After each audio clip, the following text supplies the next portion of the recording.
వేదమూలమైన సనాతన హైందవ సంస్కృతికి గాయత్రి మాత ఆధారమని, వ్యక్తి తనలోని చైతన్యాన్ని ప్రచోదనం చేయమని గాయత్రిని ప్రార్థించి త్రిసంధ్యల్లో గాయత్రి, సావిత్రి, సరస్వతిగా అమ్మవారిని ఉపాసించి తానున్న స్థితిని ఉన్నత స్థితిగా మార్చుకోగలడని శ్రీ శ్రీ శ్రీ ముత్యాలమ్మ ఆలయ ప్రధాన అర్చకులు ఆదిత్య మిశ్రా అన్నారు. జంగారెడ్డిగూడెం పట్టణ నూతన మున్సిపల్ కార్యాలయ ప్రాంగణ సమీపంలో కొలువై ఉన్న శ్రీచక్ర సహిత శ్రీ శ్రీ శ్రీ ముత్యాలమ్మ అమ్మవారి దివ్య సన్నిధిలో ఆలయ నిర్మాణకర్త పవరిశెట్టి మురళీకృష్ణ, పద్మకుమారి దంపతుల ఆధ్వర్యంలో దసరా శరన్నవరాత్రి ఉత్సవాలు కన్నుల పండుగ నిర్వహిస్తున్నారు. ఈ సందర్భంగా వారు మాట్లాడుతూ చింత నాగరాజు, నాగమణి దంపతులు, చిన్ని వెంకట నాగేశ్వరరావు దంపతులు ప్రసాద వితరణకు సహకరించగా ప్రధాన అర్చకులు ఆదిత్య మిశ్రా ఆధ్వర్యంలో తాళ్ళాయిపాలెం శైవక్షేత్ర పీఠాధిపతులు పరమ పూజ్య శ్రీ శ్రీ శ్రీ శివస్వామి వారి శిష్యులు శ్రీ బ్రహ్మచారి శ్రీ విద్యా శంకరానంద స్వామి నేతృత్వంలో దసరా శరన్నవరాత్రి ఉత్సవాలలో అమ్మవారు గాయత్రీదేవిగా భక్తులకు దర్శనమిచ్చారు.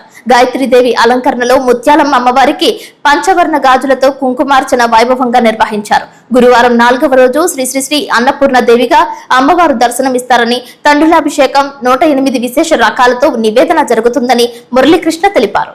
ఓం నమ శివాయ, శ్రీమాత్రే నమః. మన జంగారెడ్డిగూడెం నూతన మున్సిపల్ కార్యాలయం వద్ద వేయించేసినటువంటి శ్రీచక్ర సహిత శ్రీ శ్రీ శ్రీ ముత్యాలమ్మ అమ్మవారి షష్టమ శరన్నవరాత్రోత్సవాల భాగంగా ఈ రోజు 3వ రోజు అమ్మవారి శ్రీ గాయత్రీదేవి అవతారణ భక్తులకు దర్శనమివ్వడం జరిగింది. ఈ రోజు ముత్తైదులందరూ కూడా తమ పంచమాంగళ్యాలను పరిరక్షణ కోసము పంచవర్ణ గాజులతోటి అభిషేకాన్ని పూజ చేయడం జరిగింది. ఈ రోజు అమ్మవారికి 5 ముఖాలతో అమ్మవారి దర్శనమిస్తుంది. అందులో ముక్త, విద్రమ, హేమ, నీల, ధవల అంటే ఎరుపు, పచ్చ, స్వర్ణవర్ణము, నీలము, అలాగే కనకాంబరం, కాషాయం రంగు. ఈ 5 ముఖాలు ఏ విధంగా అయితే ఉంటాయో అదే విధంగా 5 రకాల గాజులతోటి పూజ చేయడం జరిగింది.